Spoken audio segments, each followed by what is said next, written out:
Elizabeth laughed as she held the deed to the beachfront house. I stood quietly, holding the papers for the old family farmland, trying not to show my frustration. My name is Olivia Parker, and at 35, I was watching my stepsister take what she thought was the best part of our grandmother's inheritance. She looked proud, just like our mother, who smirked from across the room. "Oh, don't be upset, Olivia," my stepmother Marianne said with fake sympathy. "At least you got something, even if it's just dirt." She and Elizabeth exchanged smug glances, like they always did. I remembered spending summers on that farmland with Gran, helping her in a garden and listening to stories about how much Grandpa loved the land. "The land speaks to those who listen," she used to say with a knowing smile. Elizabeth scrolled through her phone, excited. "The beachfront house will make a great rental. I can charge $2,000 a night. What are you going to do with your land, Olivia? Grow corn?" I carefully put the deed in my bag. "I have plans," I said, thinking of Gran's last words to me.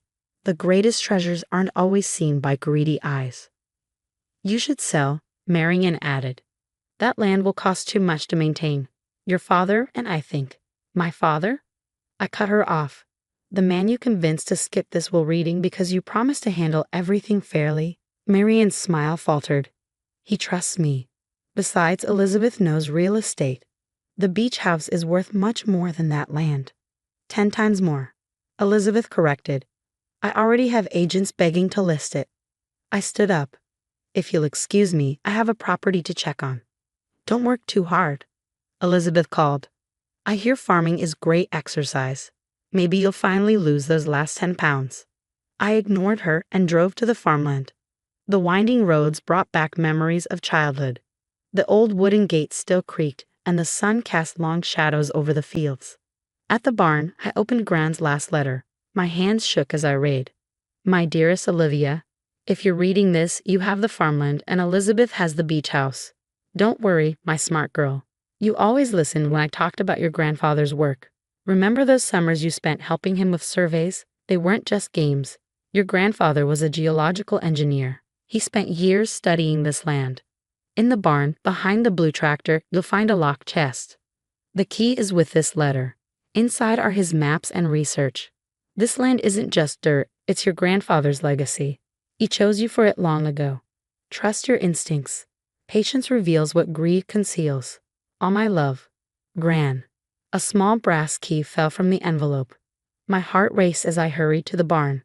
The chest was exactly where she said. Inside were stacks of maps and documents. As I spread them out on the floor, my eyes widened. Grandpa's research suggested something incredible lay beneath this land. I quickly pulled out my phone and started looking for a geological survey company. 3 days later, I sat across from James Anderson, a lead geologist. He studied Grandpa's notes with growing excitement. "Miss Parker," he said, looking up in surprise, "these surveys are detailed. Your grandfather discovered something important. Would you like us to do a modern survey?" I thought of Elizabeth's smug face, Marianne's arrogance, and Gran's wise words. "Yes," I said, smiling. "Let's find out exactly what my grandfather knew." Elizabeth thought she won with the beach house, but soon she would realize my worthless land held something far more valuable. Patience reveals what greed conceals, and this was just the beginning.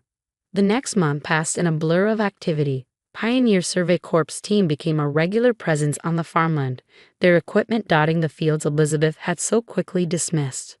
I kept everything quiet, following Gran's wisdom about patience. Then came the call that changed everything. "Miss Parker." James Anderson's voice was barely containing his excitement. "We need you at the site immediately. There's something you have to see." I arrived to find a cluster of geologists huddled around their equipment, talking in animated whispers. James rushed over, clutching a stack of reports. "We've confirmed your grandfather's theories," he announced, spreading out several detailed charts. "Miss Parker, you're sitting on one of the largest oil deposits discovered in the region in the last 50 years. The preliminary estimates suggest, well, let's just say your worthless farmland is worth significantly more than any beachfront property." I stood there, letting the news sink in. All those summers helping Grandpa with his special projects. All those mysterious smiles Gran would share with him, they knew, they'd known all along. How soon before this becomes public knowledge? I asked, thinking about Elizabeth and Marianne's inevitable reaction. We've already had interest from several major oil companies, James replied. Word travels fast in this industry. I'd expect calls within the week. Right on cue, my phone buzzed. Elizabeth's number flashed on the screen. I declined the call, watching as 3 more came in rapid succession. Then came the text messages. Why are there survey trucks on your property? Call me immediately. Does this have something to do with what Gran's letter said? I smiled, remembering how quickly Elizabeth had dismissed the sealed letter Gran had left me, calling it probably just sentimental garbage. Now suddenly she was interested.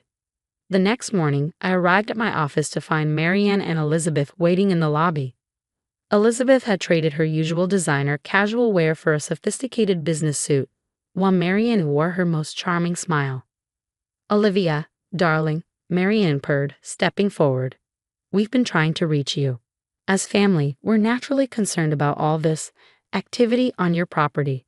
Really? I kept my voice neutral. I thought it was just worthless dirt. Isn't that what you called it? Elizabeth pushed forward.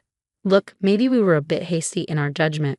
Obviously, Gran had her reasons for the way she divided things. Perhaps we should discuss combining our inheritances? A partnership of sorts. I thought about all the times they'd excluded me from family events, the snide remarks about my career choices, the way they'd manipulated my father. A partnership, like the kind of partnership you've shown me these past 12 years. That's all in the past, Elizabeth waved dismissively. We're talking about the future now, my business acumen combined with your land. It makes perfect sense. Actually, I pulled out the morning's paper, showing them the headline about a major oil discovery in the region. I've already entered into a partnership. Pioneer Oil made quite an attractive offer. Marianne's smile faltered. You can't be serious. You need to discuss these decisions with family first. Family? I raised an eyebrow. Like how you discussed manipulating the will reading with my father?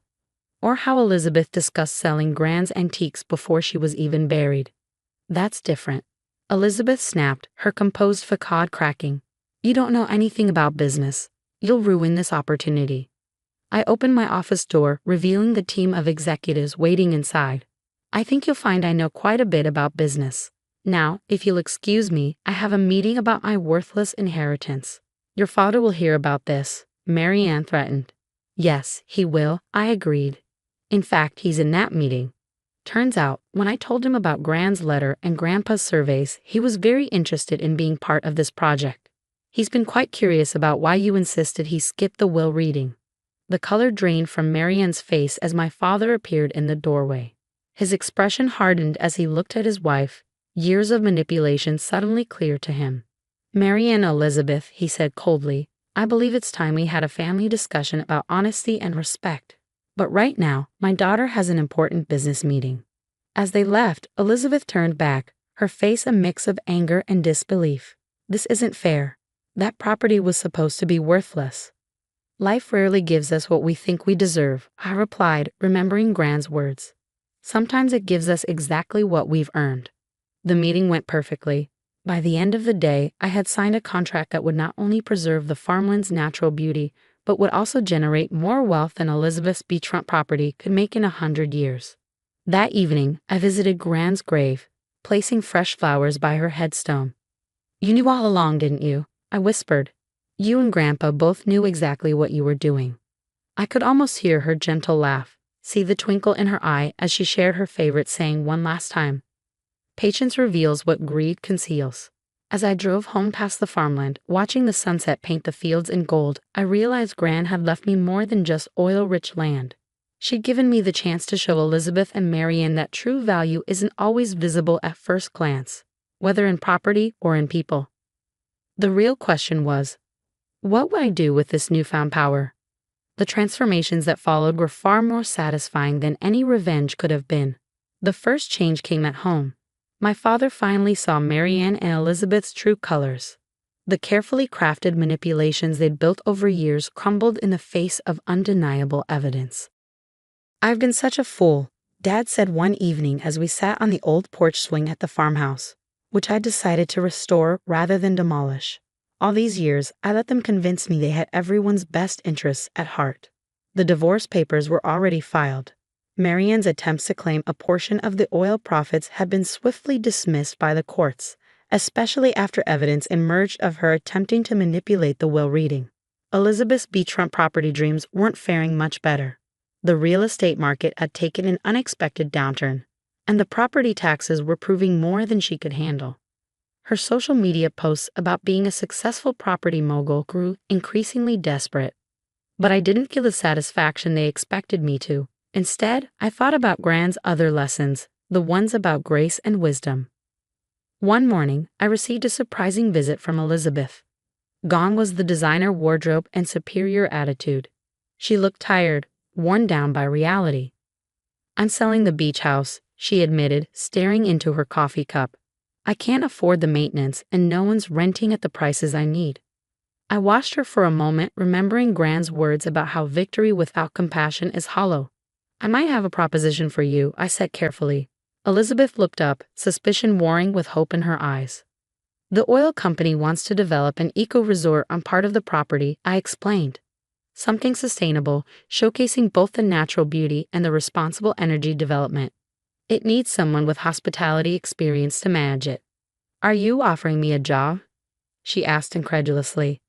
"I'm offering you a chance," I corrected.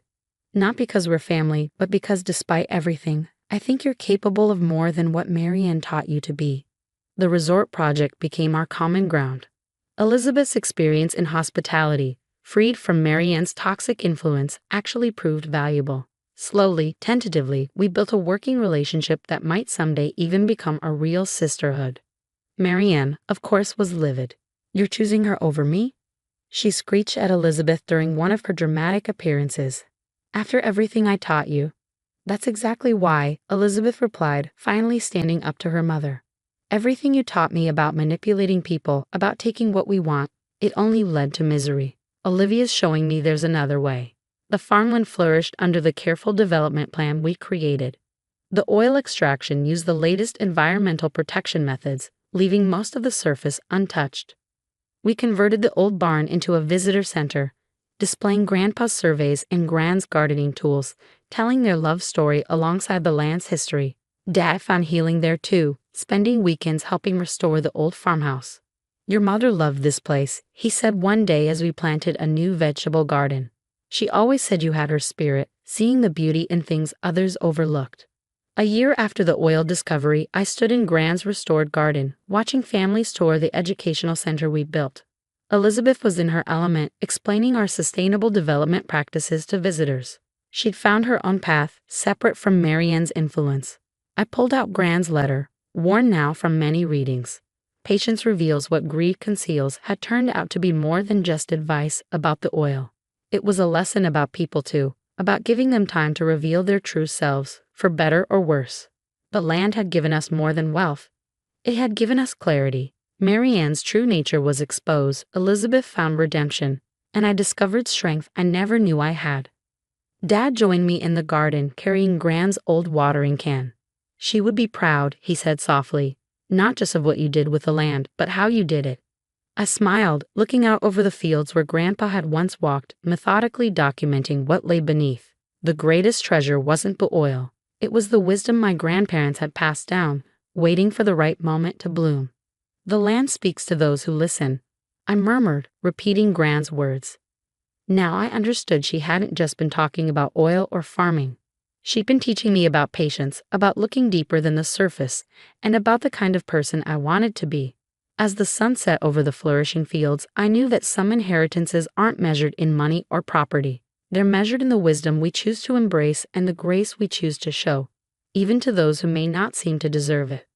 That was Gran's true legacy, and it was worth more than all the oil in the world.